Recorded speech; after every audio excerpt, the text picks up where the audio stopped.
നരേന്ദ്രമോദിയെ പ്രധാനമന്ത്രി ആയി ഉയർത്തിക്കാട്ടിക്കൊണ്ട് BJP നടത്തിയ പ്രചാരണവും അന്ന് BJPയും നിയുക്ത പ്രധാനമന്ത്രി എന്ന നിലയിൽ പ്രചാരണങ്ങൾക്ക് നേതൃത്വം കൊടുത്ത നരേന്ദ്രമോദിയും നൽകിയിട്ടുള്ള ചില വാഗ്ദാനങ്ങളാണ്. അതിലൊന്ന് മാത്രം ഓർത്താൽ മതി. രാജ്യത്തിൻ്റെ സമ്പത്ത് കൊള്ളയടിച്ച് കള്ളപ്പണമായി വിദേശ ബാങ്കുകൾ നിക്ഷേപിച്ചിട്ടുണ്ട് ലക്ഷക്കണക്കിന് കോടി രൂപ. ഞാൻ പ്രധാനമന്ത്രിയായാൽ അതെല്ലാം പിടിച്ചെടുത്തു കൊണ്ടുവന്ന് ഓരോ ഇന്ത്യക്കാരൻ്റെയും അക്കൗണ്ടിലേക്ക് 15 ലക്ഷം വീതം നിക്ഷേപിക്കും എന്നതായിരുന്നു ഒരു വാഗ്ദാനം. അതുപോലെ പല വാഗ്ദാനങ്ങളും നൽകി. ഞാനതിനെക്കുറിച്ച് കൂടുതലൊന്നും കൂട്ടിച്ചേർക്കേണ്ടതില്ല.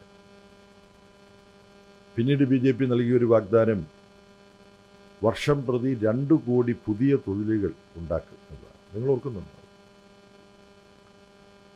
പിന്നെ തെരഞ്ഞെടുപ്പിൽ നൽകിയ വാഗ്ദാനം BJPയും നരേന്ദ്രമോദിയും അധികാരത്തിൽ വന്നാൽ കർഷകരുടെ വരുമാനം നേരെ ഇരട്ടിയാക്കി മാറ്റും എന്നുള്ളതാണ്. ഇതൊക്കെ നമ്മുടെ ഓർമ്മയിൽ മുഴച്ചു നിൽക്കുന്ന വാഗ്ദാനങ്ങളാണ്. ഇതെല്ലാം കപട വാഗ്ദാനങ്ങളായിരുന്നു എന്ന് ഇപ്പോൾ നമുക്ക് അനുഭവ ബോധ്യമുണ്ട്. ആ പശ്ചാത്തലത്തിൽ BJP നടത്തുന്ന കേരള നിയമസഭാ തെരഞ്ഞെടുപ്പുമായി ബന്ധപ്പെട്ട് നടത്തുന്ന വാഗ്ദാനങ്ങളെക്കുറിച്ച് അധികം പറയേണ്ടതില്ല. അതിനൊരു കാരണം, കേന്ദ്രത്തിൽ BJPക്ക് ജയിക്കാൻ കഴിഞ്ഞു. തുടർന്ന് വീണ്ടും രണ്ടാമതും ജയിച്ചു. മൂന്നാമത് BJP തോറ്റു. BJPയുടെ ഭൂരിപക്ഷം നഷ്ടപ്പെട്ടു. പക്ഷേ 2 രാഷ്ട്രീയ ഊന്നുവടികൾ, ബീഹാറിലെ JDUവും നിതീഷ് കുമാറിൻ്റെ പാർട്ടി, ആന്ധ്രയിലെ തെലുഗുദേശം ചന്ദ്രബാബു നായിഡുവിൻ്റെ പാർട്ടി, അവരുടെ പിൻബലത്തിൽ തൽക്കാലം താഴെ വീഴാതെ നിൽക്കുന്ന മോഡിയാണ്. കേരളത്തിൽ ഇവർ വാഗ്ദാനങ്ങൾ നൽകുമ്പോൾ അവർക്കാകെ നിയമസഭയിൽ പ്രത്യേക സാഹചര്യത്തിൽ BJPക്കെതിരായിട്ടൊക്കെ സംസാരിക്കുന്ന UDFൻ്റെ നല്ല സഹകരണം കൊണ്ട് മാത്രം നിയമത്തിൽ നിന്നൊരു അക്കൗണ്ട് തുറക്കാൻ കഴിഞ്ഞ കൂട്ടരാണ് ഈ BJP. 5 വർഷം മുമ്പ് LDF പ്രഖ്യാപിച്ചതുപോലെ അക്കൗണ്ട് BJPയുടെ അക്കൗണ്ട് പൂട്ടുകയും ചെയ്തു. ലോക്സഭാ തെരഞ്ഞെടുപ്പിൻ്റെയൊക്കെ താളമേളങ്ങളുടെ പശ്ചാത്തലത്തിൽ കുറച്ച് വോട്ടെല്ലാം ചില അസംബ്ലി മണ്ഡല അതിർത്തിയിൽ BJPക്ക് നേടിക്കാൻ കഴിഞ്ഞു എന്നുള്ളത് കഴിച്ചാൽ കേരളത്തിലെ ജനങ്ങൾക്ക് BJP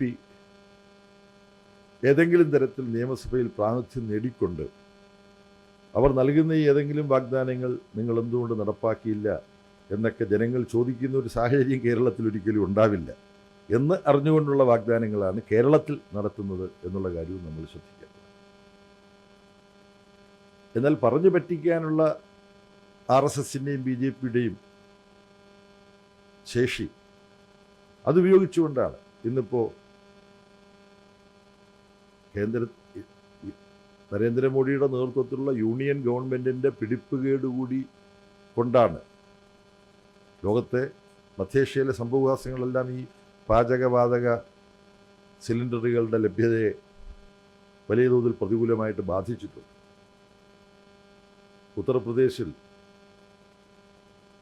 CPIM ഈ സമീപകാലത്ത് നടത്തിയ ഒരു ജനാക്രോശ് റാലി, അതിൻ്റെ മുന്നോടിയായിട്ട് ജമ്മു മുതൽ ജാർഖണ്ഡ് വരെയുള്ള സംസ്ഥാനങ്ങളിൽ താഴെ തലത്തിൽ പോയി ജനങ്ങളെ കണ്ട്, പാവങ്ങളെ കണ്ട് അവരോട് പറയാനുള്ള കാര്യങ്ങൾ, എങ്ങനെയാണ് സാധാരണക്കാരൻ്റെ ജീവിതം നശിപ്പിക്കുന്നത് മോഡി ഗവൺമെൻറ്റിൻ്റെ നയങ്ങൾ, ഇതൊക്കെ വിശദീകരിക്കാൻ വേണ്ടി വലിയൊരു പരിപാടി നടത്തിയിരുന്നു.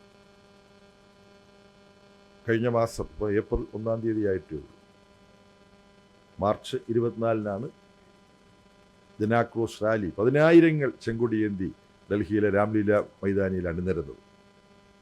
ആ സമരപരിപാടിയുമായി ബന്ധപ്പെട്ട് സംസ്ഥാനങ്ങൾ സന്ദർശിക്കുന്ന ഒരു പ്രവർത്തനത്തിൻ്റെ ഭാഗമായി വാരണാസിയിൽ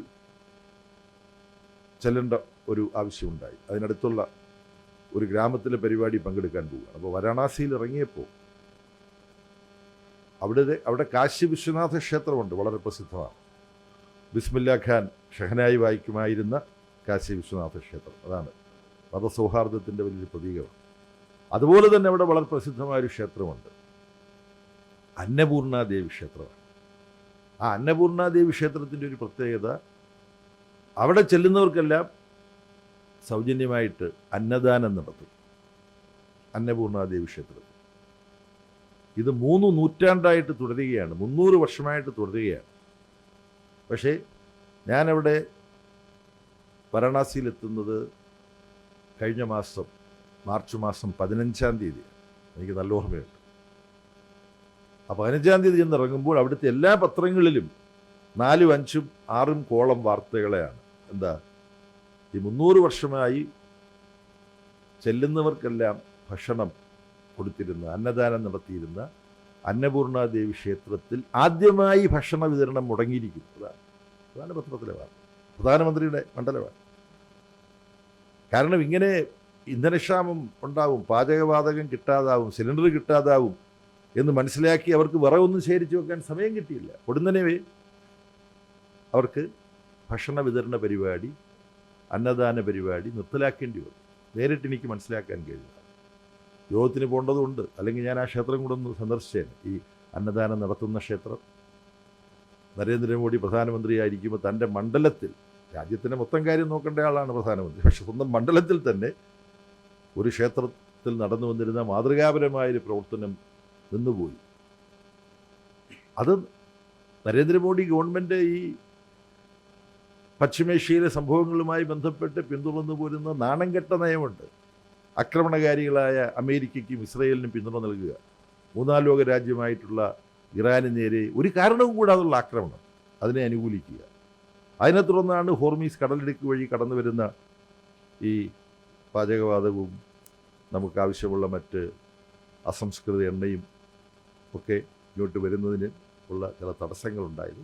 പക്ഷേ ഇന്ത്യ ഗവൺമെൻറ് ഇത്തരം വഞ്ചനാപരമായൊരു സമീപനം ഇറാൻ ആക്രമിക്കപ്പെട്ടപ്പോൾ പിന്തുടർന്നെങ്കിലും ഇറാനിലെ ഗവൺമെൻറ് വളരെ വിശാല മനസ്കൃതിയോടുകൂടി ഇന്ത്യയിലേക്ക് വരാനെല്ലാമുള്ള ടാങ്കറുകൾ കടത്തിവിടുന്നുണ്ടെന്നുള്ള കാര്യവും ഈ സന്ദർഭത്തിൽ ഓർക്കേണ്ടതാണ്. അപ്പോൾ ഇത് ഞാനിപ്പോൾ പറയാൻ കാരണം, മോഡി ഗവൺമെൻറ്റിൻ്റെ പിടിപ്പുകേട് കൊണ്ടുകൂടി രൂക്ഷമായ പാചകവാതക ക്ഷാമം കണക്കിലെടുത്തുകൊണ്ട് അത് ഒട്ടാക്കി മാറ്റാൻ പറ്റുമോ എന്ന് ചിന്തിച്ചുകൊണ്ടാണ് ഒരു വാഗ്ദാനം. എന്താ, പാവപ്പെട്ടവർക്കെല്ലാം 1 വർഷം 2 പാചകവാതക സിലിണ്ടർ വിതരണം ചെയ്യും എന്നുള്ളതാണ് BJPയുടെ ഒരു വാഗ്ദാനം. യഥാർത്ഥത്തിൽ ഈ പാചകവാതക ക്ഷാമം ഉണ്ടാകുന്നതിൻ്റെ കാരണം നരേന്ദ്രമോദി ഗവൺമെൻറ്റിൻ്റെ കഴിവില്ലായ്മയും പിടിപ്പുകേടും ഒക്കെയാണല്ലോ എന്ന കാര്യം ചർച്ച ചെയ്യാനുള്ള ഒരു അവസരമാണ് ഈ പാചകവാതക സിലിണ്ടർ സൗജന്യമായി ദരിദ്ര കുടുംബങ്ങൾക്ക് വിതരണം ചെയ്യുമെന്നുള്ള വാഗ്ദാനത്തിലൂടെ അവർ സൃഷ്ടിച്ചിരിക്കുന്നതാണ്. മറ്റ് വാഗ്ദാനങ്ങളെക്കുറിച്ച് പറയുന്നില്ല. കാര്യം മോഡിയുടെ ഗ്യാരണ്ടി എന്ന് പറഞ്ഞിട്ടുള്ളതൊന്നും നടപ്പാക്കിയിട്ടില്ല, നമ്മൾ കണ്ടു. മറ്റു ചിലത് പൊട്ടും പൊടിയുമായിട്ട് ചിലത് നടപ്പാക്കുന്നുണ്ടെന്ന പ്രതീതി സൃഷ്ടിക്കാൻ വേണ്ടി ചില കാര്യങ്ങൾ ചെയ്തിട്ടുമുണ്ട്. അത് കേന്ദ്ര ഗവൺമെൻറ് അല്ലേ, നികുതി വരുമാനം ഉണ്ടല്ലോ, ഇപ്പോൾ സംസ്ഥാനങ്ങളിൽ തട്ടിപ്പറിച്ചു കൊണ്ടുപോകുന്ന നികുതിയുണ്ടല്ലോ. പിന്നെ നോട്ടച്ചടിക്കാനുള്ള പ്രസ്സും കയ്യിലുണ്ട്, സംസ്ഥാന ഗവൺമെൻറ്റുകൾക്ക് ഇല്ലാത്തതാണ്. കമ്മിപ്പണം ഇറക്കാനുള്ള ഒരു സംവിധാനം യൂണിയൻ ഗവൺമെൻറ്റിൻ്റെ പക്കലുണ്ട് എന്ന് നമുക്കറിയാം. പക്ഷേ ജനങ്ങളെ വഞ്ചിക്കുകയാണ് ചെയ്തത്. ആ വഞ്ചനയുടെ ഒരു തുടർച്ചയാണ് കേരളത്തിലുള്ള ഈ നിയമസഭാ തെരഞ്ഞെടുപ്പിൻ്റെ വേളയിൽ BJP പുറപ്പെടുവിച്ചിട്ടുള്ള അവരുടെ മാനിഫെസ്റ്റോ. ഒന്നിനെ കൂടി മാത്രം ഞാൻ പരാമർശിക്കാം. പെൻഷൻ വിതരണം സംബന്ധിച്ച് ഒരു വാഗ്ദാനമുണ്ട്. അത് കപട വാഗ്ദാനങ്ങൾ ജനങ്ങൾക്ക് നൽകുന്നതിനകത്ത് മത്സരിക്കുന്ന 2 കൂട്ടരാണല്ലോ BJPയും ഇപ്പുറത്ത് കോൺഗ്രസ് നേതൃത്വത്തിലുള്ള UDF. അപ്പോൾ UDF നൽകിയിട്ടുള്ള വാഗ്ദാനം 3000 പെൻഷൻ, അത് ഈ മാനിഫെസ്റ്റോയിൽ ആവർത്തിച്ചിട്ടുണ്ടെന്നാണ് ഞാൻ മനസ്സിലാക്കുന്നത്. പക്ഷെ എങ്ങനെയാണ്, ഇപ്പോൾ 60 വയസ്സിനും പൂർത്തിയായവർക്കെല്ലാം പെൻഷനുണ്ട്. പക്ഷെ BJP പറയുന്നത് 70 വയസ്സ് കഴിഞ്ഞവർക്ക് 3000 രൂപ വെച്ച് പെൻഷൻ നൽകും എന്നാണ് ഞാൻ മനസ്സിലാക്കിയത്. അപ്പോൾ ഇത്തരത്തിൽ ചുഴിഞ്ഞു പരിശോധിച്ചു കഴിഞ്ഞാൽ പൊള്ളത്തരം വ്യക്തമാവുന്ന തരത്തിലുള്ള കപട വാഗ്ദാനങ്ങളുമായിട്ടാണ് BJP രംഗത്ത് വന്നിട്ടുള്ളത്. മറ്റൊന്ന്,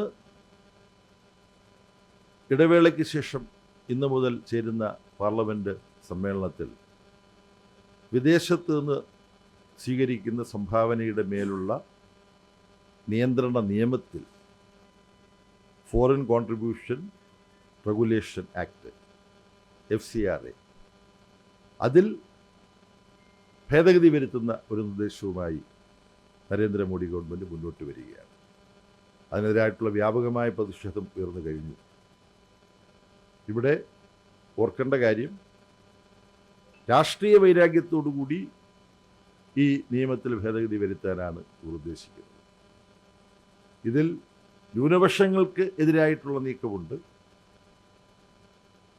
സ്വതന്ത്രമായി പ്രവർത്തിക്കുന്ന പരിസ്ഥിതി സംരക്ഷകരുടെ ഗവൺമെൻറ് ഇതര സംഘടനകളുണ്ട്, NGOs, നോൺ ഗവൺമെൻറ്റൽ ഓർഗനൈസേഷൻസ്. പൗരാവകാശ മനുഷ്യാവകാശ പ്രവർത്തനങ്ങൾ നടത്തുന്നവരുടെ സംഘടനകളുണ്ട്. ഇവയെല്ലാം ലക്ഷ്യം വെച്ചുകൊണ്ടാണ്, ന്യൂനപക്ഷങ്ങൾക്കെതിരായിട്ട് മാത്രമല്ല. ന്യൂനപക്ഷങ്ങൾ അവരുടെ മനസ്സിൽ RSS നിയന്ത്രിക്കുന്ന BJP ഗവൺമെൻറ്റിന് സ്വാഭാവികമായും ന്യൂനപക്ഷങ്ങളെ ലക്ഷ്യം വെക്കാൻ എപ്പോഴും താല്പര്യമുണ്ടാവും. അതിന് പുറമേ നമ്മുടെ നാടിൻ്റെ മതനിരപേക്ഷ ജനാധിപത്യ ഭാവിയുമായി ബന്ധപ്പെട്ട് സിവിൽ സൊസൈറ്റി സംഘടനകൾ, അപ്പം അവരെ കൂടി ലക്ഷ്യം വെച്ചുകൊണ്ടാണ് RSSൻ്റെയും BJPയുടെയും ജനവിരുദ്ധ സമീപനങ്ങളും പ്രവർത്തനങ്ങളും തുറന്നു കാണിക്കുന്ന പൗരാവകാശ സംഘടനകളുണ്ട്. ആദ്യമായി ഈ വിദേശത്ത് നിന്നുള്ള സംഭാവന സ്വീകരിക്കുന്നതിനകത്ത് നിയന്ത്രണമെല്ലാം വേണം. കാര്യം ഭീകരവാദ പ്രവർത്തനങ്ങൾക്കും വേണമെങ്കിൽ ഈ സംഭാവന ഉപയോഗിക്കാം. ഭീകരവാദ പ്രവർത്തനം നടത്തുന്നവർക്കല്ലേ അവരുടേതായ വളരെ കൃത്യമായ വഴികളുണ്ട്. പക്ഷേ ഈ വിദേശത്ത് നിന്ന് സംഭാവന സ്വീകരിക്കുന്നതിനെ രാഷ്ട്രീയ ലക്ഷ്യത്തോടുകൂടി നിയമം കൊണ്ടുവന്ന് വൈരാഗ്യത്തോടുകൂടി ഇടപെടാൻ തുടങ്ങിയത് ശ്രീമതി ഇന്ദിരാഗാന്ധി അടിയന്തരാവസ്ഥക്കാലത്താണ്. ഫോറിൻ കോൺട്രിബ്യൂഷൻ റെഗുലേഷൻ ആക്ട് അത് ഇന്ദിരാഭരണത്തിൻ്റെ സ്വേച്ഛാധിപത്യത്തിനെതിരായി സ്വതന്ത്രമായി പ്രവർത്തിക്കുന്ന പൗരാവകാശ പ്രവർത്തകർക്കും മനുഷ്യാവകാശ പ്രവർത്തകർക്കുമൊക്കെ വിദേശത്ത് നിന്ന് കിട്ടുന്ന തുച്ഛമായ സംഭാവനകൾ അതെല്ലാം തടഞ്ഞ് അടിയന്തരാവസ്ഥയിൽ നമ്മുടെ രാജ്യത്തെ ശ്രീമതി ഇന്ദിരാഗാന്ധി ചങ്ങലയ്ക്കിട്ടതുപോലെ ഗവൺമെൻറ് ഇതര സംഘടനകൾ സ്വതന്ത്രമായി പ്രവർത്തിക്കുന്നതിനും തടസ്സം സൃഷ്ടിക്കാൻ വേണ്ടി ശ്രീമതി ഇന്ദിരാഗാന്ധി കൊണ്ടുവന്ന ഭേദഗതിയാണ് നിയമം തന്നെ. നമ്മൾ ഓർമ്മിക്കേണ്ട കാര്യം. അതിന് പിന്നെ പല പല ഭേദഗതികളും കൊണ്ടുവന്നു എന്ന് പറഞ്ഞാൽ ഗവൺമെൻറ്റിൻ്റെ പരിധിയിൽ സകലരും നിന്നോണം ഈ സമീപനമാണ്.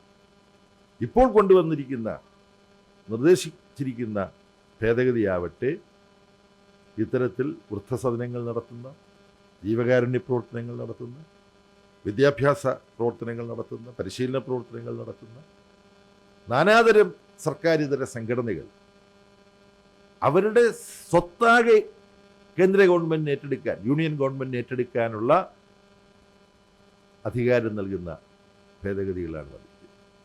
എന്നാൽ വളരെ വിധ്വംസകമായ പ്രവർത്തനം നടത്തുന്ന, വർഗീയ ലഹളകൾ സൃഷ്ടിച്ച് രാജ്യത്തെ ജനങ്ങളെ തമ്മിലടിപ്പിക്കുകയും രാജ്യത്ത് ചോരച്ചൊരിച്ചിലുണ്ടാക്കുകയും ചെയ്യുന്ന RSSന് വരുന്ന ഫണ്ടിന് ഒരു പ്രശ്നവുമില്ല. ഇത് ബാധകമല്ല.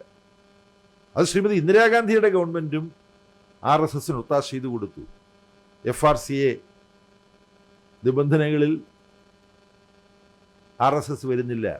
കാരണം പൊതുവായ ലക്ഷ്യത്തോടു കൂടി കുറേ ആളുകൾ ചേർന്ന് പ്രവർത്തിക്കുന്ന സാംസ്കാരിക പ്രവർത്തനം നടത്തും, കോട്ട് ആൻഡ് കോട്ട്. അങ്ങനെ ഉള്ള ഒരു സംഘടനയാണ് RSS എന്ന RSSൻ്റെ മേലുണ്ടായിരുന്ന നിരോധനം നീക്കുമ്പോൾ കോൺഗ്രസ് ഗവൺമെൻറ്റുമായി ചർച്ച ചെയ്ത് വരുത്തിയിട്ടുള്ള ധാരണയാണ്. എത്ര കാപട്യപൂർണമാണിത്. അപ്പോൾ ഈ വിദേശ സംഭാവന നിയന്ത്രണങ്ങളിലൊന്നും RSSന് ബാധകമല്ല. അത് കോൺഗ്രസ്സാണ് അങ്ങനെ ഒരു ഒത്താശ RSSന് ചെയ്തു കൊടുത്തത്. അതുപോലെ ഡീലിൻ്റെയും ഭാഗമായിട്ടാണോ എന്നുള്ള കാര്യം അറിഞ്ഞുകൂടാ. എന്തായാലും അന്ന് തുടങ്ങിയതാണിത്. അതിപ്പോഴും തുടരുന്നു എന്നുള്ളതാണ് കാണാൻ കഴിയുന്നത്. അപ്പോൾ അതിശക്തമായി ഇത് പാർലമെൻറ്റിൻ്റെ വേദിയിൽ എതിർക്കാൻ ഇപ്പോൾ ഇവിടെ നിന്നുള്ള സഖാവ് രാധാകൃഷ്ണൻ പാർട്ടിയുടെ കേന്ദ്ര കമ്മിറ്റി മെമ്പറാണ്. ലോക്സഭയിലെ നേതാവാണ്. അദ്ദേഹം കേരള നിയമസഭാ തിരഞ്ഞെടുപ്പുമായി ബന്ധപ്പെട്ട് ഒരുപാട് പ്രധാനപ്പെട്ട സംഘടനാപരമായ ഉത്തരവാദിത്വങ്ങളും പ്രചരണപരമായ ഉത്തരവാദിത്വങ്ങളും ഒക്കെ ആയിട്ട് നിന്നയാളാണ്. പക്ഷേ അതെല്ലാം മറ്റാളുകളെ ഏൽപ്പിച്ച് പാർലമെൻറ്റിൽ ജനാധിപത്യ വിരുദ്ധമായ ന്യൂനപക്ഷങ്ങളെ ലക്ഷ്യം വെച്ചുകൊണ്ടുള്ള സമൂഹത്തിന് പ്രയോജനപ്രദമായ സന്നദ്ധ പ്രവർത്തനങ്ങൾ നടത്തുന്ന ഗവൺമെൻറ് ഇതര സംഘടനകളെ വൈരാഗ്യത്തോടുകൂടി ലക്ഷ്യം വെച്ചുകൊണ്ടുള്ള RSS എന്ന ഫാസിസ്റ്റ് പ്രസ്ഥാനത്തിൻ്റെ നിർദ്ദേശപ്രകാരം നരേന്ദ്രമോദി ഗവൺമെൻറ് കൊണ്ടുവരുന്ന ഈ ഭേദഗതി, അതിനെതിരെ പൊരുതാൻ വേണ്ടി രാധാകൃഷ്ണനും ഡൽഹിയിലേക്ക് പോയിട്ടുണ്ട്. ലോക്സഭയിലാണ് ഇത് ആദ്യം വരുന്നത്. അപ്പോൾ രാജ്യത്തെ സംബന്ധിച്ചിടത്തോളം വളരെ വളരെ പ്രാധാന്യമുള്ള ഒരു വിഷയമാണ് ഇത്. പിന്നെ നിയമസഭാ തിരഞ്ഞെടുപ്പുമായി ബന്ധപ്പെട്ട് ഇവിടെ നടക്കുന്ന സംവാദങ്ങളിൽ കോൺഗ്രസിൻ്റെ പ്രമുഖനായ നേതാവ് ശ്രീ രാഹുൽ ഗാന്ധി നടത്തുന്ന ചില അഭിപ്രായ പ്രകടനങ്ങളോടും നിരീക്ഷണങ്ങളോടും പ്രതികരിക്കേണ്ടതുണ്ട്. ഒന്ന്, അദ്ദേഹം പറയുന്നത് കോൺഗ്രസ്സാണ് യഥാർത്ഥത്തിലുള്ള ഇടതുപക്ഷം, LDF ഇടതുപക്ഷമല്ല. അതാണ് അദ്ദേഹം പറയുന്നത്. അദ്ദേഹം വേണ്ടത്ര സൂക്ഷ്മതയില്ലാതെ പലപ്പോഴും സംസാരിക്കാറുണ്ട് എന്നുള്ളതിൻ്റെ ഒരു ഉദാഹരണമാണ്. ഇടതുപക്ഷമെന്ന് പറഞ്ഞാൽ സാമ്പത്തിക സാമൂഹ്യ മേഖലയിൽ ഇപ്പോൾ എങ്ങനെയാണോ കാര്യങ്ങൾ, അതിൽ നിന്നും മനുഷ്യപക്ഷത്തു നിന്നും പുരോഗമനപരമായ മാറ്റങ്ങൾ വരണം, അതിനുവേണ്ടി പ്രവർത്തിക്കുകയും പൊരുതുകയും ചെയ്യുന്നതാണ് ഇടതുപക്ഷം. ആ പദം ആവിർഭവിച്ചത് തന്നെ അങ്ങനെയാണ്.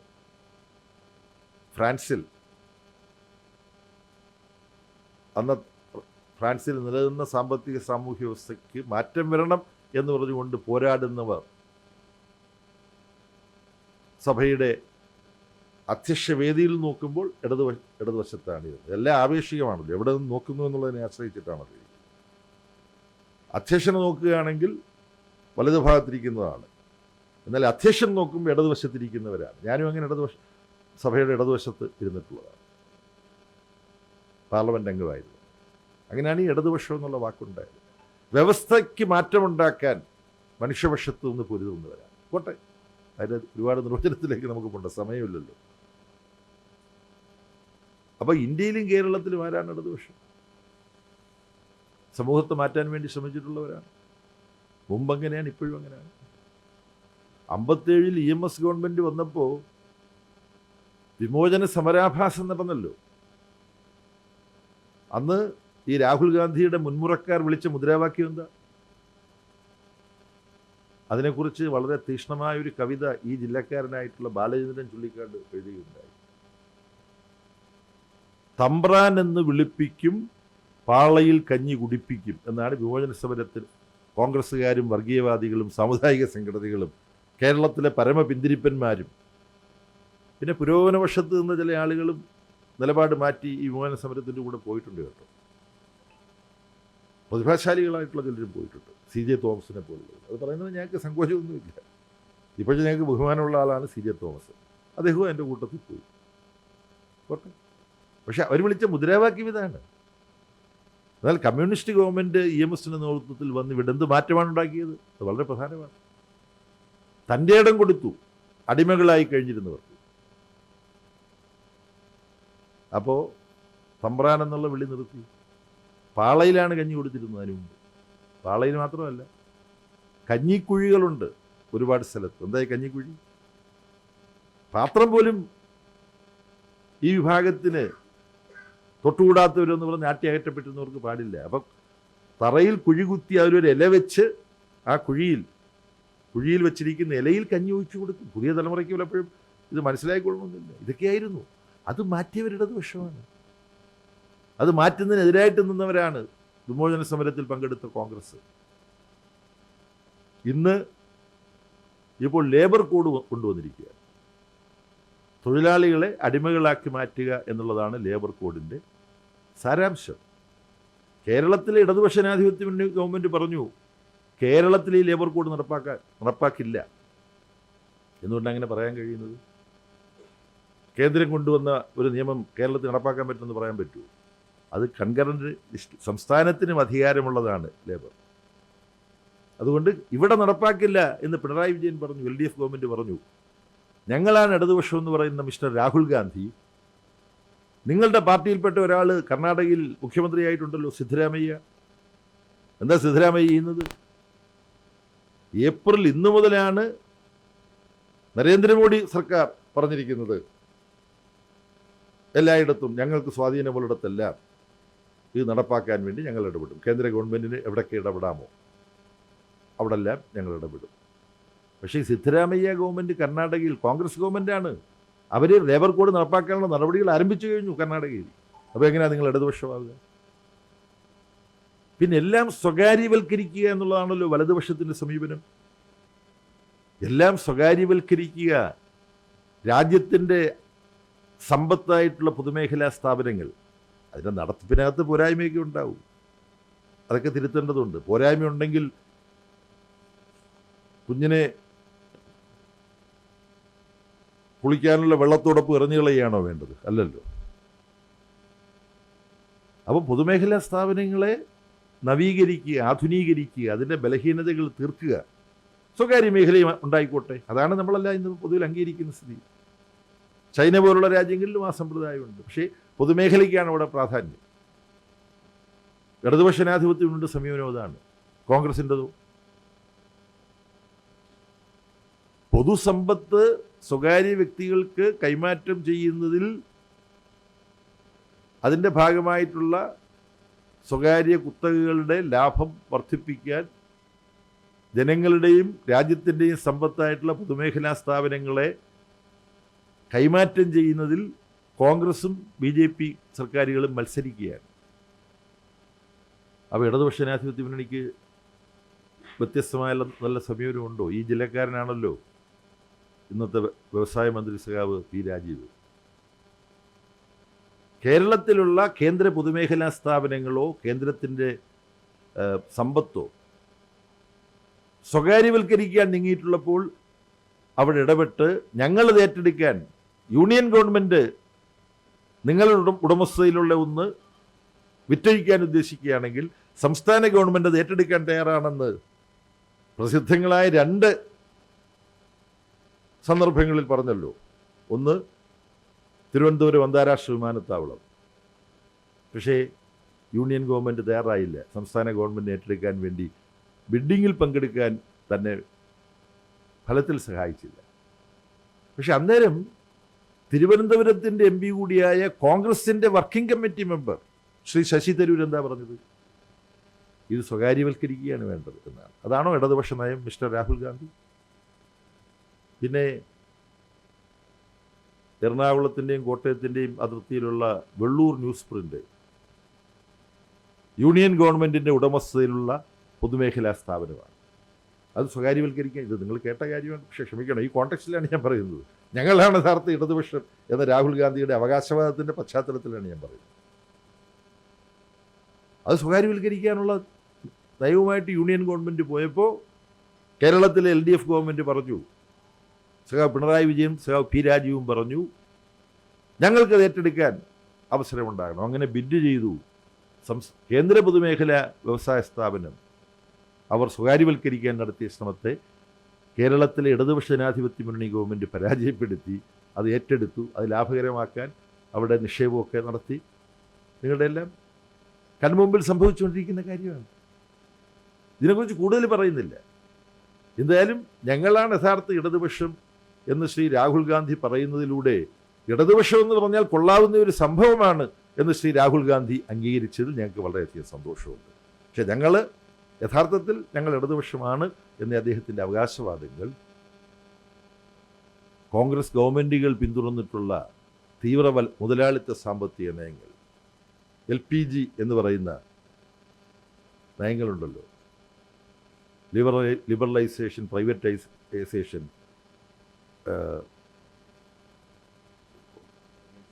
ഗ്ലോബലൈസേഷൻ, LPG ഗ്യാസും ഉണ്ട്.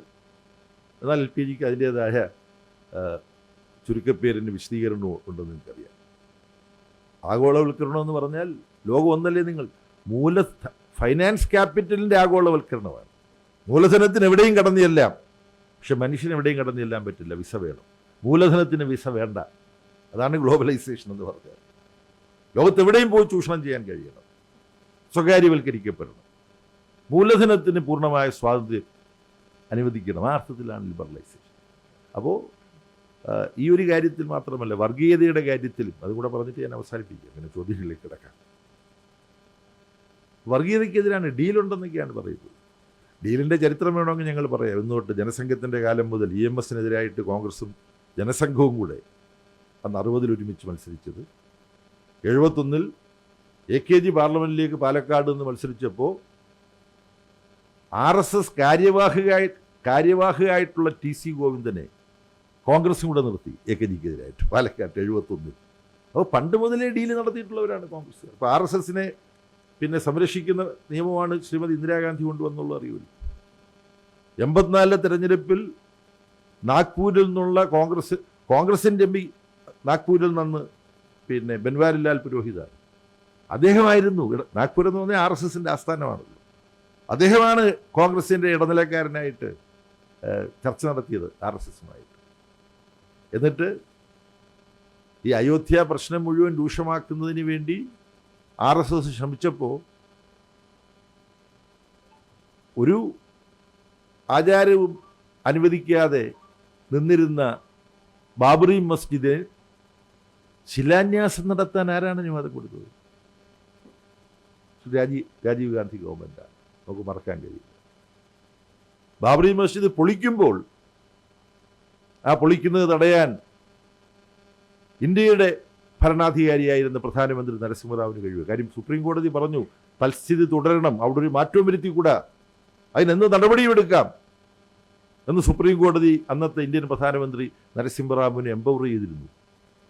എന്താ നരസിംഹറാവ് ചെയ്തതെന്നറിയോ നിങ്ങൾക്ക്? ഡീലിൻ്റെ അടിസ്ഥാനത്തിൽ, അതാണ് ഡീല്. ഡീലിൻ്റെ അടിസ്ഥാനത്തിൽ ബാബറി മസ്ജിദ് പൊളിക്കുന്നത് വരെ സ്വന്തം പൂജാമുറിയിൽ കയറി കഥകടച്ചിരുന്ന് മണിയും കിലുക്കിക്കൊണ്ടിരുന്നു. ഇന്ത്യയുടെ ആഭ്യന്തര വകുപ്പിൻ്റെ ഉന്നത ഉദ്യോഗസ്ഥർ പ്രധാനമന്ത്രിയോട് സംസാരിക്കാൻ വേണ്ടി പോവുകയാണ്. അവിടുത്തെ അദ്ദേഹം ലഭ്യനല്ല. ഇത് ചരിത്രത്തിൻ്റെ ഭാഗമല്ലേ മിസ്റ്റർ രാഹുൽ ഗാന്ധി? നിങ്ങളുടെ പിതാവ് ശ്രീ രാജീവ് ഗാന്ധി അവിടെ ശിലാന്യാസം നടത്താൻ അനുവാദം കൊടുത്തത് മുതൽ കോൺഗ്രസ് RSSുമായി ഡീൽ ഉറപ്പിച്ച് നീങ്ങുകയായിരുന്നു.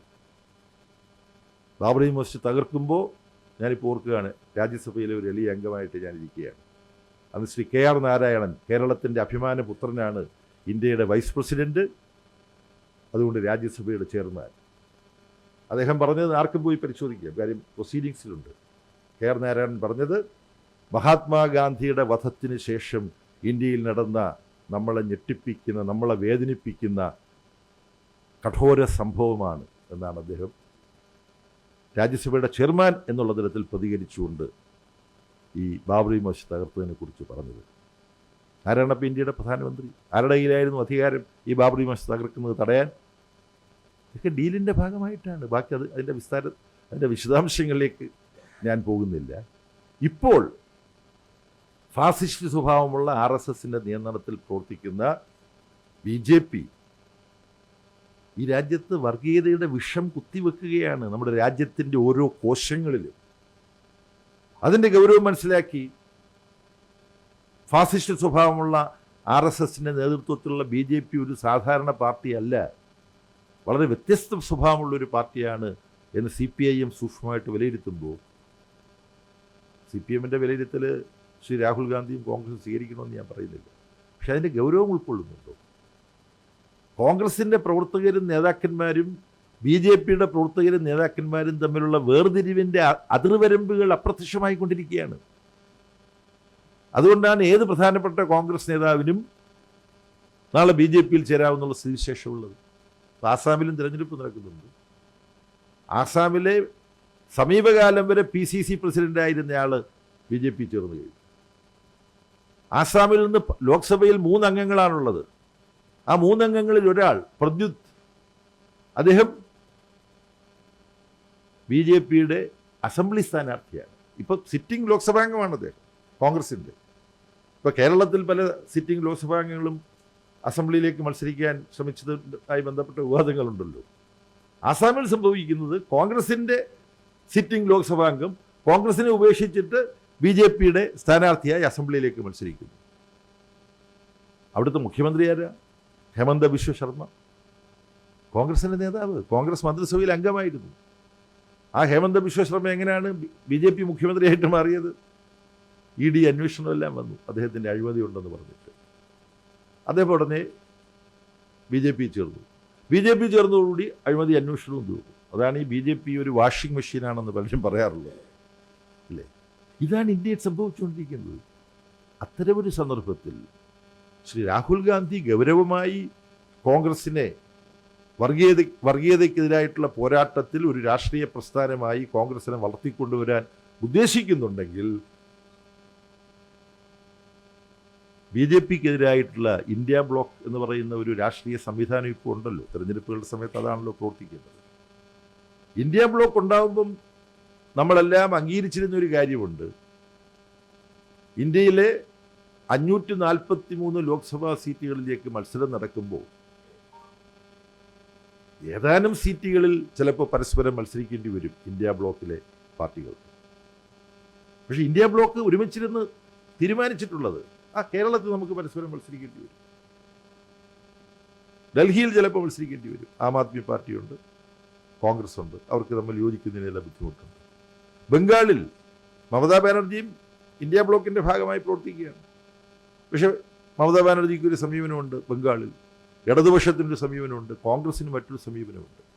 അപ്പം ഇങ്ങനെ നമ്മൾ പരസ്പരം മത്സരിക്കുന്ന ഒരു 80-100 സീറ്റ് കഴിച്ചാൽ 543 ബാക്കി എത്രയുണ്ട്? 100 സീറ്റുകളിൽ പരസ്പരം മത്സരിക്കുന്ന ഇന്ത്യ ബ്ലോക്കിലെ പാർട്ടികൾ തമ്മിലുണ്ടെങ്കിലും ബാക്കി ഒരു 443 സീറ്റ് ബാക്കിയുണ്ടല്ലോ. 100 കുറച്ചാൽ 543 100 കുറച്ചാൽ 443 ഉണ്ടല്ലോ. ആ 443 സീറ്റിൽ നമ്മൾ ഒറ്റ സ്ഥാനാർത്ഥിയെ നിർത്തുക. പരസ്പരം മത്സരിക്കുന്ന സംസ്ഥാനങ്ങളിൽ ഒരു ആരോഗ്യകരമായ പരസ്പര മത്സരം നടത്തുക. ഇതാണ് പൊതുധാരണ. നമ്മൾ നടത്തുന്ന പരസ്പര മത്സരം BJP-ക്ക് സഹായകരമാകാതെ നോക്കുക എന്നതിനർത്ഥം. അതാണോ ശ്രീ രാഹുൽ ഗാന്ധി ചെയ്യുന്നത്? അദ്ദേഹം കേരളത്തിൽ വന്നാൽ ആദ്യം പറയുന്നത് എന്തുകൊണ്ട് പിണറായി വിജയനെ അറസ്റ്റ് ചെയ്യുന്നില്ലെന്നാണ്. ഡൽഹിയിൽ ഇവർ BJP-ക്കെതിരായി പൊരുതിയ ഒരു ഗവൺമെൻറ് ഉണ്ടായിരുന്നു, ആം ആദ്മി പാർട്ടിയുടെ ഗവൺമെൻറ്, കേജ്രിവാളിൻ്റെ നേതൃത്വത്തിലുള്ള ഗവൺമെൻറ്. കോൺഗ്രസ്സാണ് ആ ഗവൺമെൻറ്റിൻ്റെ മുഖ്യമന്ത്രിക്കും ഉപമുഖ്യമന്ത്രി സിസോദിക്കുമെതിരായിട്ട് അഴിമതി ആരോപണം ഉന്നയിച്ചത്. അപ്പം BJP-ക്ക് സന്തോഷമായി. അവർ രണ്ടുപേരെയും പിടി ജയിലിലിട്ടു. മുഖ്യമന്ത്രിയായിരിക്കുമ്പോൾ മുഖ്യമന്ത്രിയും ഉപമുഖ്യമന്ത്രിയും പിടി ജയിലിലിട്ടു. കോൺഗ്രസ് അവർക്കെതിരായിട്ട് ഉന്നയിച്ച അഴിമതി ആരോപണം മുഴുവൻ അടിസ്ഥാനരഹിതമാണെന്ന് ഇപ്പം ആരാ പറഞ്ഞത്? വിചാരണ കോടതി പറഞ്ഞു. അപ്പം എന്തായി? അങ്ങനെ ആം ആദ്മി പാർട്ടിയെ അഴിമതിക്കാരായി ജയിലിലടയ്ക്കുന്നതിനുള്ള സന്ദർഭം ഉണ്ടാക്കി കൊടുത്തത് രാഹുൽ ഗാന്ധിയും ഡൽഹിയിലെ കോൺഗ്രസ് പാർട്ടിയുമാണ്. ഇതാണോ BJP-ക്കെതിരായിട്ടുള്ള സമരമുന്നണി കെട്ടിപ്പടുക്കാൻ വേണ്ടി ചെയ്യേണ്ടത്? അപ്പോൾ ഇത്തരം കാര്യങ്ങളിൽ ദൗർഭാഗ്യവശാൽ വേണ്ടത്ര ഗൗരവ ബുദ്ധി ലോക്സഭയിലെ പ്രതിപക്ഷ നേതാവും കോൺഗ്രസിൻ്റെ വളരെ പ്രധാനപ്പെട്ട നേതാവുമായ ശ്രീ രാഹുൽ ഗാന്ധിയുടെ ഭാഗത്തു നിന്നുണ്ടാവില്ല, ഉണ്ടാവുന്നില്ല. ഞങ്ങളാണ് ഇടതുപക്ഷം പോലെയുള്ള വ്യാജ അവകാശവാദങ്ങൾ അദ്ദേഹം നടത്തുന്നുണ്ട്. അത് കോൺഗ്രസിൻ്റെ പ്രവൃത്തിയുമായി പൊരുത്തപ്പെടുന്നതല്ല. ഇന്ത്യയിൽ കുത്തക മുതലാളിമാർ ഏറ്റവും കൂടുതൽ വളർത്തിയത് ഇന്ത്യയിൽ ഏറ്റവും കൂടുതൽ കാലം ഭരണത്തിലിരുന്ന കോൺഗ്രസിൻ്റെ കാലത്താണ്, അതിനകത്തൊരു സംശയമില്ല. പക്ഷെ കുത്തക മുതലാളിമാരെ വളർത്തുന്നതിൽ കോൺഗ്രസ് കാണിച്ച സാമർഥ്യത്തെ പല മടങ്ങ് മറികടന്നു BJP കൊണ്ട്. അത് ഞങ്ങൾ കാണുന്നു. ഇപ്പോൾ അദാനിയൊക്കെ വളർത്തിക്കൊണ്ടുവന്ന രീതി, അത് കുത്തകളെ വളർത്തുന്നതിൽ കോൺഗ്രസിൻ്റെ സാമർഥ്യം നമ്മൾ കണ്ടതാണ്.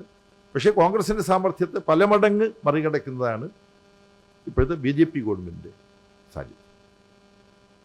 പിന്നെ ഈ ഹിന്ദുരാഷ്ട്ര സ്ഥാപനം, ഇപ്പോൾ ഈ FCRA ഭേദഗതിയിൽ തന്നെ ഒരു ഹിന്ദുരാഷ്ട്ര സ്ഥാപനത്തിൻ്റെ ലക്ഷ്യമുണ്ട്. ന്യൂനപക്ഷത്തിൽപ്പെട്ടവരെ എല്ലാം ഞങ്ങൾ കൈകാര്യം ചെയ്യും എന്നുള്ളതാണ്. പക്ഷെ അതിൻ്റെ ഗൗരവം രാഹുൽ ഗാന്ധി കാണുന്നില്ല. അതുകൊണ്ടാണ് അദ്ദേഹം ഒരിക്കൽ പ്രസ്താവിച്ചത്, RSSകാർ ഹിന്ദു രാഷ്ട്രത്തിന് വേണ്ടി നിൽക്കുന്നു, ഞങ്ങൾ അതിനോട് ശക്തമായി വിയോജിക്കുകയാണ്, ഞങ്ങൾ കോൺഗ്രസ് നിലകൊള്ളുന്നത് ഹിന്ദു രാജ്യത്തിന് വേണ്ടിയാണ്. നിങ്ങൾ ഓർക്കുന്നുണ്ടോ അത്? വളരെ ന്യൂആൻസ്ഡ് ആയിട്ടുള്ള ഒരു പ്രസ്താവന. RSS ഹിന്ദു രാഷ്ട്രത്തിന് വേണ്ടി നിൽക്കുന്നു, ഞങ്ങൾ അത്രത്തോളം പോകുന്നില്ല, ഞങ്ങൾ ഹിന്ദു രാജ്യത്തിന് വേണ്ടിയാണ്. ശ്രീ രാഹുൽ ഗാന്ധി ഇന്ത്യയുടെ ഭരണഘടന വായിച്ചിട്ടുണ്ടാവും. ഹിന്ദു രാജ്യം എന്ന ഇന്ത്യൻ ഭരണഘടന ഇന്ത്യ നിർവചിക്കുന്നുണ്ടോ? ഇല്ല.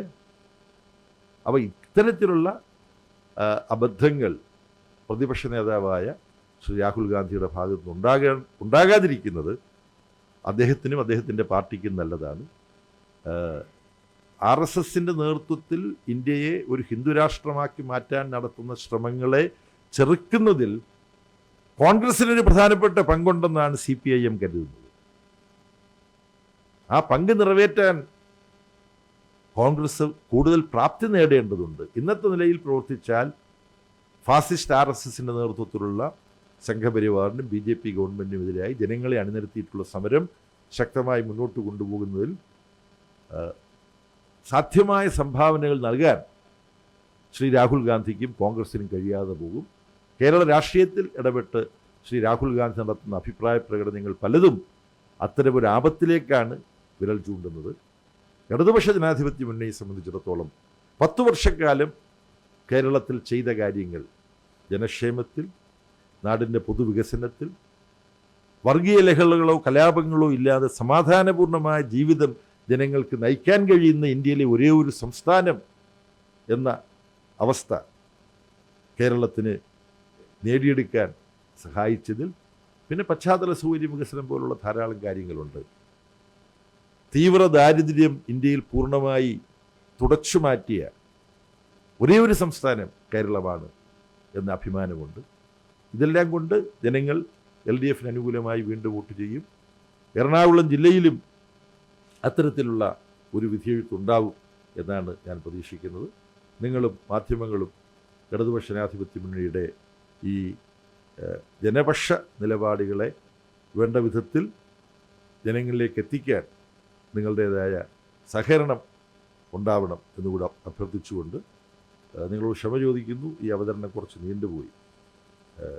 അത് പ്രത്യേക സാഹചര്യത്തിൽ BJPയുടെ മാനിഫെസ്റ്റോ വന്നു, ശ്രീ രാഹുൽ ഗാന്ധിയുടെ പല പ്രസ്താവനകളും വന്നു. ആ സാഹചര്യത്തിൽ സംഭവിച്ചു പോയതാണ്. അപ്പോൾ എൻ്റെ അവതരണം കുറച്ച് നീണ്ടുപോയതിന് പരിഹാരമായി നിങ്ങളുടെ ചോദ്യങ്ങൾ വളരെ ഹ്രസ്വമാവും എന്ന് ഞാൻ പ്രതീക്ഷിക്കുകയാണ്.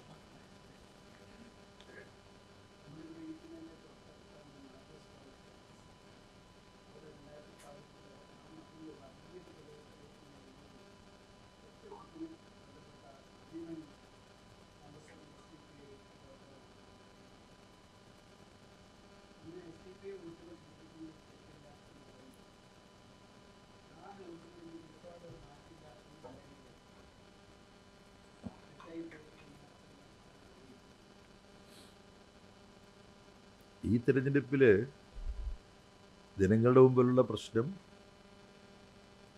ഇടതുപക്ഷ ജനാധിപത്യ മുന്നണി ഇവിടെ നടപ്പാക്കിയ ജനക്ഷേമം, വികസനം, ഈ പാതയിലൂടെ LDF മുന്നോട്ട് പോകണം. അതിന് ഈ തിരഞ്ഞെടുപ്പ് പ്രയോജനപ്പെടണം. അതിന് വലിയ ഭീഷണി ഉയർത്തുന്നത് ഒന്ന് UDFൻ്റെ അവസരവാദ രാഷ്ട്രീയമാണ്. എല്ലാതരം വർഗീയതകളുമായി രഹസ്യമായി സഹകരിക്കുന്ന UDFൻ്റെ സമീപനമാണ്. ന്യൂനപക്ഷത്തുള്ള മതരാഷ്ട്രവാദികളുമായി പരസ്യമായിട്ട് കൂട്ടുചേരുകയാണ് കോൺഗ്രസ്. പിന്നെ ഈ പറഞ്ഞ പോലെ SDP പോലെ നമുക്ക് അംഗീകരിക്കാൻ കഴിയാത്ത പ്രവർത്തന രീതികൾ പിന്തുടരുന്നവരുണ്ട്. അപ്പം CPIMനെയും ഇടതുപക്ഷ ജനാധിപത്യ മുന്നണിയെയും സംബന്ധിച്ചിടത്തോളം ഒരു തരത്തിലുള്ള വർഗീയ നിലപാടെടുക്കുന്നവരുമായും നമുക്ക് അംഗീകരിക്കാൻ കഴിയാത്ത പ്രവർത്തനശൈലി ഇവിടെ സൂചിപ്പിച്ചതുപോലെ ഉള്ളത് പിന്തുടരുന്നവരുമായും സഹകരിക്കുന്ന യാതൊരു പ്രശ്നമേ ഇല്ല. എന്നാൽ ഇത്തരത്തിലുള്ള സംഘടനകൾ അവരവരുടേതായ കാരണങ്ങളാൽ ഏതെങ്കിലും മണ്ഡലത്തിൽ ഒരു തരത്തിലും അവർക്ക് സ്വീകാര്യരല്ലാത്ത ചിലരെ പരാജയപ്പെടുത്തണം. അതിന് ആ മണ്ഡലത്തിൽ ഏറ്റവും സാധ്യതയുള്ളത് ആർക്കാണ് എന്ന് അവർ പരിശോധിച്ചിട്ട് അവരവരുടെ നിഗമനങ്ങളിലെത്തി അവർ തീരുമാനങ്ങൾ പ്രഖ്യാപിച്ചു എന്ന് വരും. അതിൽ ഇത്തരം സംഘടനകളുമായി സംസാരിച്ച് എന്തെങ്കിലും ധാരണയുണ്ടാക്കി അവരുടെ വോട്ടുകൾ നേടുക എന്നൊരു സമീപനമേ CPIMനോ ഇടതുപക്ഷ ജനാധിപത്യ മുന്നണിക്കോ ഇല്ല. അവരുടേതായ നിലകളിൽ ഒരു തീരുമാനമെടുത്താൽ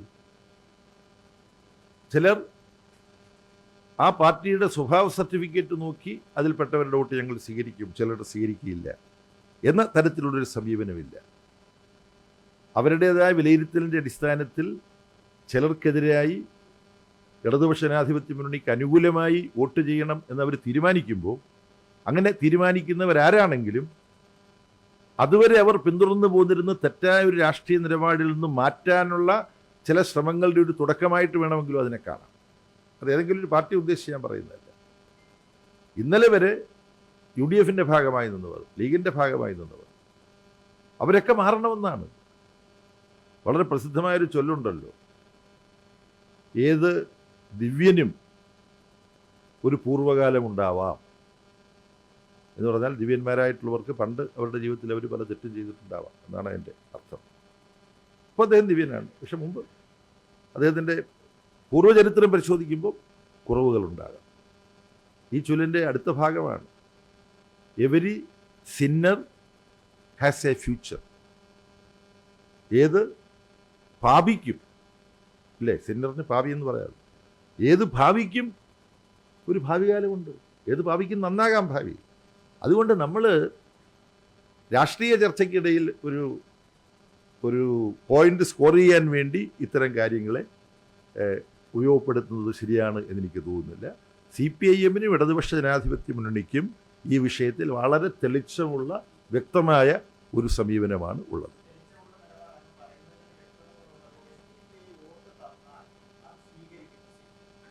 അല്ല, എൻ്റെ സുഹൃത്തെ നിങ്ങൾ ചോദ്യം ചോദിക്കുമ്പോൾ നിങ്ങൾക്ക് പ്രത്യേക ഒരു ഉദ്ദേശം ഉണ്ടാവും. നിങ്ങൾ ഇങ്ങനല്ല, ഞാൻ പറയട്ടെ, നിങ്ങൾ ഇങ്ങനെയല്ല ചോദിക്കേണ്ടത് എന്ന് ഞാൻ പറഞ്ഞിട്ട് നിങ്ങൾ ചോദിക്കേണ്ടത് ഇങ്ങനെയാണെന്ന് ഞാൻ പറഞ്ഞാൽ അങ്ങനെ നിങ്ങൾ ചോദിക്കുമോ? ഇല്ലല്ലോ. നിങ്ങളുടെ ചോദ്യം അതാണ് ഞാൻ പറയുന്നത്. നിങ്ങളുടെ ചോദ്യം എങ്ങനെ ചോദിക്കണമെന്ന് ഞാൻ പറയാൻ പാടില്ല. നിങ്ങൾ ഇഷ്ടമനുസരിച്ചാണ് ചോദിക്കുന്നത്. ആ ചോദ്യത്തിന് നിങ്ങളൊരു മറുപടി ആഗ്രഹിക്കുന്നുണ്ടാവും. പക്ഷെ ആ ചോദ്യത്തിന് നിങ്ങളല്ല മറുപടി പറയുന്നത്. അതാണ് നിങ്ങളാണ് ചോദിച്ചത്. അതിന് മറുപടി പറയുന്നത് ഞാനാണ്. ഞാൻ പറയുന്ന മറുപടി SDPI-യുമായി വോട്ടിനെ കുറിച്ച് ചർച്ച ചെയ്ത് അവരുടെ വോട്ടുകൾ നേടുന്ന ഒരു പരിപാടി CPIM-നില്ല.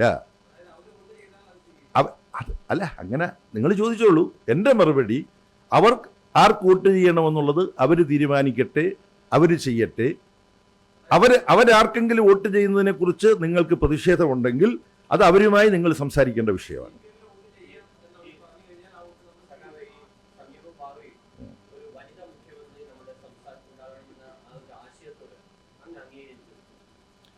അല്ല, വനിതാ മുഖ്യമന്ത്രി എന്നുള്ളതിനെക്കുറിച്ച് ചിന്തിക്കാം. വനിതാ മുഖ്യമന്ത്രി ഉണ്ടാകേണ്ടതാണ്. ഭിന്ന ലൈംഗികതയിൽപ്പെട്ട ഒരു മുഖ്യമന്ത്രി ഉണ്ടായിക്കൂടാ എന്ന് ചിന്തിക്കേണ്ടതുണ്ടോ? ഞാൻ നിങ്ങളോട് ചോദിക്കുക. സ്ത്രീ പുരുഷൻ എന്നുള്ളതിന് പുറമെ ഇപ്പോൾ ഭിന്ന ലൈംഗികതയുണ്ട്. അവർക്ക് പൗരാവകാശം വേണമെന്ന് നമ്മൾ പറയുന്നുണ്ട്. സമൂഹത്തിൽ പാർശ്വവൽക്കരിക്കപ്പെട്ട പലരും ഉണ്ട്, ഇല്ലേ? ഇപ്പോൾ തമ്പ്രാനെന്ന് വിളിപ്പിക്കും, പാളയെ കഞ്ഞി കുടിപ്പിക്കും എന്നെല്ലാം ഉള്ള തരത്തിലുള്ള അത് നമുക്ക് ആലോചിക്കാവുന്നത്. അപ്പം നമ്മൾ ഭാവിയെക്കുറിച്ച് ആലോചിക്കുമ്പോൾ എംപവർമെൻ്റ് എന്നുള്ളൊരു വിഷയമുണ്ട്. ഉത്തരവാദിത്വത്തിൽ അരികുവൽക്കരിക്കപ്പെട്ടവർക്ക് അവസരം കിട്ടണം. അങ്ങനെ അരികുവൽക്കരിക്കപ്പെട്ടവരുടെ കൂട്ടത്തിൽ സ്ത്രീകളുണ്ട്, പട്ടികജാതി പട്ടിക വിഭാഗത്തിൽപ്പെട്ടവരുണ്ട്, ഭിന്നലൈംഗികതയിൽപ്പെട്ടവരുണ്ട്. ഭിന്നലൈംഗികതയുമായി ബന്ധപ്പെട്ടവരുടെ നേരെ വളരെ പ്രതികാരബുദ്ധിയോടുകൂടി പെരുമാറുന്ന ഒരു നിയമം പാർലമെൻറ്റിൽ വരികയാണ്. അതിനെക്കുറിച്ച് വിമർശനമുള്ളവരാണ് ഇടതുപക്ഷ ജനാധിപത്യ മുന്നണി പ്രസ്ഥാനം. അപ്പോൾ ഇങ്ങനെയുള്ളവരുടെ എല്ലാം ഉണ്ട്. അപ്പോൾ അതുകൊണ്ട് സ്ത്രീയിലേക്ക് മാത്രം ചുരുക്കണ്ട എന്നാണ് ഞാൻ പറഞ്ഞത്. സ്ത്രീ വിഭാഗത്തിൽപ്പെട്ടവർ, എന്നാൽ സ്ത്രീ വിഭാഗത്തിൽപ്പെട്ടവർ മുഖ്യമന്ത്രി ആകുന്നതിനെക്കുറിച്ചുള്ള ചർച്ച വരുമ്പോൾ ഇടതുപക്ഷ ജനാധിപത്യ മുന്നണി പ്രസ്ഥാനത്തിൽപ്പെട്ട പലരുടെയും പേരുകൾ മാത്രമാണ് കേരളത്തിൽ പറയപ്പെടുന്നത്. സ്ത്രീ വിഭാഗത്തിൽപ്പെട്ട ഒരാളെ മുഖ്യമന്ത്രിയാക്കാൻ തക്ക വിധം കേരള രാഷ്ട്രീയ രംഗത്ത് UDFൻ്റെ കൂട്ടത്തിൽ ഒരാളെയും മാധ്യമങ്ങൾ ചൂണ്ടിക്കാണിച്ചിട്ടില്ല ഇതുവരെ. ഇവരെന്തുകൊണ്ട് പരിഗണിക്കുന്നില്ല? അതേസമയം ഇടതുപക്ഷ ജനാധിപത്യ മുന്നണിയിൽപ്പെട്ട പലരുടെയും പേര് ചൂണ്ടിക്കാണിക്കാൻ മാധ്യമങ്ങൾക്ക് കഴിയുന്നുണ്ട്. അത് ഇടതുപക്ഷ ജനാധിപത്യ മുന്നണിയുടെ നേട്ടമാണ്. ആ നിലയിലേക്ക് പരിഗണിക്കാവുന്നവർ എന്ന നിലയിലേക്ക് ഇടതുപക്ഷ ജനാധിപത്യ മുന്നിൽപ്പെട്ട പലരും മുമ്പ് വളർന്നു വന്നിട്ടുണ്ട്. ഗൗരിയമ്മയെ പോലെ, സുശീല ഗോപാലിനെ പോലെ അല്ല. അപ്പോൾ അത് ഇടതുപക്ഷ ജനാധിപത്യത്തിനുള്ള ഒരു കരുത്താണ്.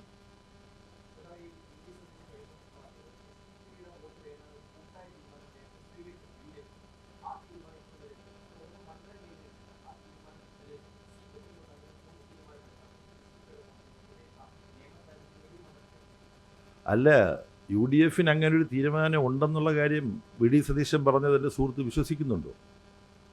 വി.ഡി. സതീശൻ ഇതുവരെ പറഞ്ഞതാണ്. നാളെ ഇനി വി.ഡി. സതീശൻ അതിനെക്കുറിച്ച് എന്താണ് പറയുന്നത് എന്നുകൂടി നോക്കിയതിന് ശേഷം നമുക്ക് ഈ കാര്യം ചർച്ച ചെയ്യാം.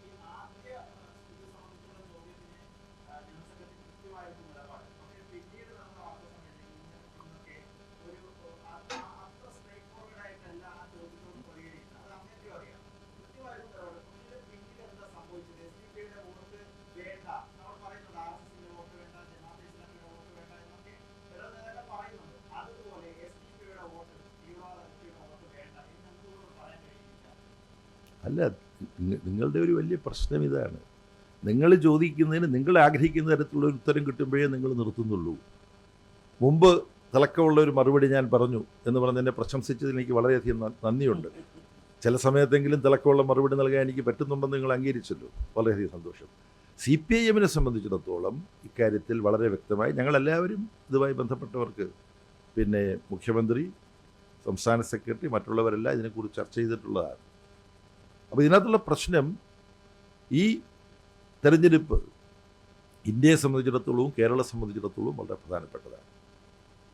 ഈ തെരഞ്ഞെടുപ്പിൽ വർഗീയത നമ്മുടെ രാജ്യത്ത് വലിയ പ്രശ്നമുണ്ടാക്കുന്നുണ്ട്. ജനങ്ങളെ തമ്മിൽ ഭിന്നിപ്പിക്കുന്നു വർഗീയത. ആ നിലയിൽ വർഗീയത ജനങ്ങളെ ഭിന്നിപ്പിക്കുന്ന ഒരു ജനവിരുദ്ധ പ്രവണതയാണ് എന്നറിയാമെങ്കിലും പലതരത്തിലുള്ള വർഗീയതയുണ്ട്. ആ വർഗീയതയെ ഓരോന്നിനെയും അനുവാദരഹിതമായി നമ്മൾ സമീപിച്ചുകൂടാ. പണ്ട് നെഹ്റു പറഞ്ഞിട്ടുണ്ട്, ഭൂരിപക്ഷ മതത്തിൻ്റെ പേരിൽ വർഗീയത ശക്തിപ്പെട്ടാൽ അത് വലിയൊരു ആപത്താണ്. കാര്യം അതിന് ഫാസിസമായി മാറാം. ഇത് നെഹ്റു പറഞ്ഞിട്ടുള്ളതാണ്. എന്നാൽ ന്യൂനപക്ഷ വർഗീയതയോ? ന്യൂനപക്ഷ വർഗീയതയും അപകടകരമാണ്. ന്യൂനപക്ഷ വർഗീയത ഭൂരിപക്ഷ വർഗീയതയ്ക്ക് ന്യായീകരണം കൊടുക്കുന്നു. RSSന് സ്വയം ന്യായീകരിക്കാൻ അവസരം കൊടുക്കുന്നു. അതുകൊണ്ട് RSS മാതൃകയിൽ വർഗീയ പ്രവർത്തനവും തീവ്രവാദ പ്രവർത്തനവും നടത്തുന്ന എല്ലാ സംഘടനകളോടും പ്രസ്ഥാനങ്ങളോടും ഞങ്ങൾക്ക് പറയാനുള്ളത്, RSSൻ്റെ ഭീഷണിയെ തുടർന്നാവാം നിങ്ങൾ RSSൻ്റെ മാതൃകയിൽ തന്നെ സംഘടിക്കുന്നത്. പക്ഷെ അത് ചെന്നെത്തുന്നത് RSSന് സ്വയം ന്യായീകരിക്കാനുള്ള അവസരം നൽകുന്നതിലാണ്. അതുകൊണ്ട് ഞങ്ങൾ അനുവാദരഹിതമായി ചിലർ വിമർശിക്കുകയില്ല. RSSനെ കുറിച്ച് 5 വാചകം പറയുമ്പോൾ ജമാഅത്തെ ഇസ്ലാമിയെക്കുറിച്ചും SDPI-യെക്കുറിച്ചും 5 വാചകം പറയണം എന്ന തരത്തിൽ ഈ വിവിധതരം വർഗീയതകളെ സമീകരിക്കുന്ന രീതി, ഇക്വേറ്റ് ചെയ്യുക എന്നുള്ളതിന്, സമീകരിക്കുക എന്നുള്ളതല്ലേ ഇക്വേറ്റ്, ഇംഗ്ലീഷിൽ പറയുമ്പോഴത്തേക്ക് ഞങ്ങൾ ചർച്ച ചെയ്തിട്ടുള്ളതാണ്. ഇതിനെ ഇക്വേറ്റ് ചെയ്യാൻ പാടില്ല. ഇക്വേറ്റ് ചെയ്യുന്നത് അനീതിയാണ്. ഒബ്ജക്റ്റീവായിട്ടുള്ള വസ്തുനിഷ്ഠമായ സമീപനമല്ല. ഇതാണ് ഞങ്ങളുടെ സമീപനം. അതുകൊണ്ട് RSS ഭീഷണിക്കെതിരായ ഒരു നിലപാട് ഈ പറഞ്ഞ പോലുള്ള സംഘടനകൾ ഏതെങ്കിലും മണ്ഡലത്തിൽ അവരവരുടേതായ കാരണങ്ങളാൽ എടുത്താൽ, എൻ്റെ പ്രിയ സുഹൃത്തുക്കളുടെ ഒരു മനോഭാവം വെച്ച് നോക്കിയാൽ ഞങ്ങൾ ചെയ്യേണ്ടത്, ഞങ്ങളുടെ പ്രവർത്തകർ പോയി ഓരോ ബൂത്തിലും കാത്തു നിൽക്കണം.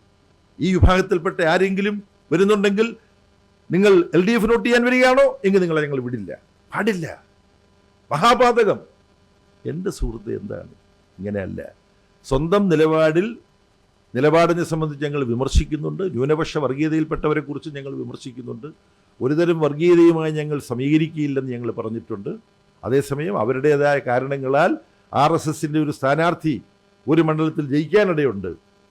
അവിടെ നമ്മുടെ പക്കലുള്ള കുറേ വോട്ട് ആ RSS സ്ഥാനാർത്ഥിക്കെതിരായി ജനാധിപത്യ വശത്ത് നിന്ന് ജയിക്കാൻ സാധ്യതയുള്ള ഇടതുപക്ഷ ജനാധിപത്യങ്ങളുടെ സ്ഥാനാർത്ഥിക്ക് ചെയ്യുകയാണെങ്കിൽ അയാളെ തോൽപ്പിക്കാൻ കഴിയും എന്നൊരു സമീപനം അവരെടുക്കുന്നുണ്ടെങ്കിൽ ആ സമീപനം എടുക്കാൻ അവർക്ക് അവകാശമുണ്ട് എന്നാണ് അതിനെക്കുറിച്ച് പറയാനുള്ളത്.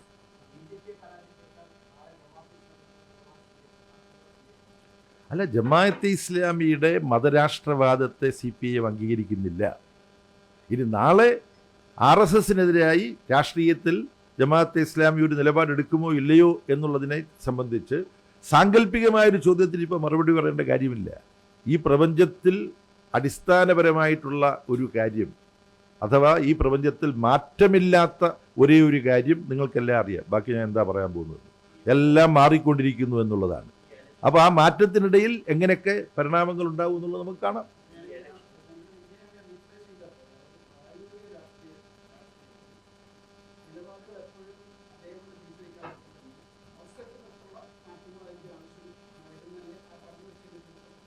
പറഞ്ഞു വെച്ചതിൻ്റെ ചുരുക്കം വേറൊരു ഭാഷ, ഞാൻ എൻ്റെ ഭാഷയെ പറയാം. എൻ്റെ ബഹുമാന്യ സുഹൃത്ത് ഇങ്ങനെ പറഞ്ഞൂടെ എന്ന് ചോദിച്ചു കഴിഞ്ഞാൽ എനിക്കതിനുള്ള പ്രതികരണം, CPIM-ഉം ഇടതുപക്ഷ ജനാധിപത്യ മുന്നണിയും രാഷ്ട്രീയ തത്വങ്ങളിൽ ഉറച്ചു നിൽക്കുന്നവരാണ്. എന്നാൽ നാടിൻ്റെ ഇന്നത്തെ വസ്തുനിഷ്ഠ സാഹചര്യം കണക്കിലെടുത്തുകൊണ്ട് ആവശ്യമായ സമീപനങ്ങൾ സന്ദർഭോചിതമായി സാഹചര്യങ്ങൾ നോക്കി ഞങ്ങൾ സ്വീകരിക്കും. അപ്പോൾ നമുക്ക് ഏതാണ്ട് തൃപ്തിയായല്ലോ.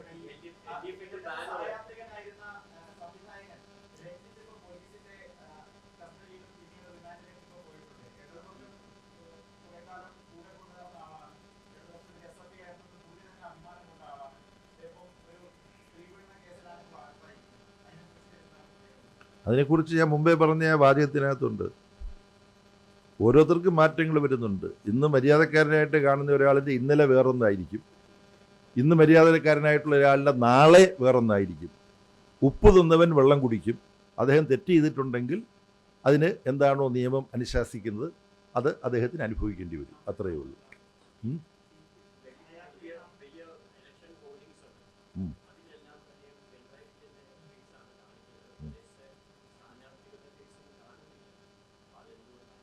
സ്ഥാനാർത്ഥികളുടെ മുഖമടങ്ങുന്ന പോസ്റ്ററുകൾ പതിനായിരക്കണക്കിനുണ്ട്. പിണറായിയുടെ ഈ മുഖമുള്ള ബോർഡുകൾ വളരെ വിരലെണ്ണാവുന്നതേ ഉള്ളൂ ഓരോ ജില്ലയിലും. അത് വേണമെങ്കിൽ ഭാവിയിൽ ഞങ്ങൾ വലിപ്പത്തെക്കുറിച്ചുള്ള എത്ര വലിപ്പം വരെ ആകാമെന്നുള്ള നിങ്ങളുടെ അഭിപ്രായങ്ങളും കൂടെ കണക്കിലെടുത്ത് അടുത്ത 5 വർഷം കഴിഞ്ഞുള്ള തെരഞ്ഞെടുപ്പ് പ്രചരണ വേളയിൽ ഞങ്ങൾ ഇതും കണക്കിലെടുക്കാം. വളരെ നന്ദി. കൂടുതൽ വാർത്തകൾക്ക് News 18 Keralam YouTube channel subscribe ചെയ്യുക.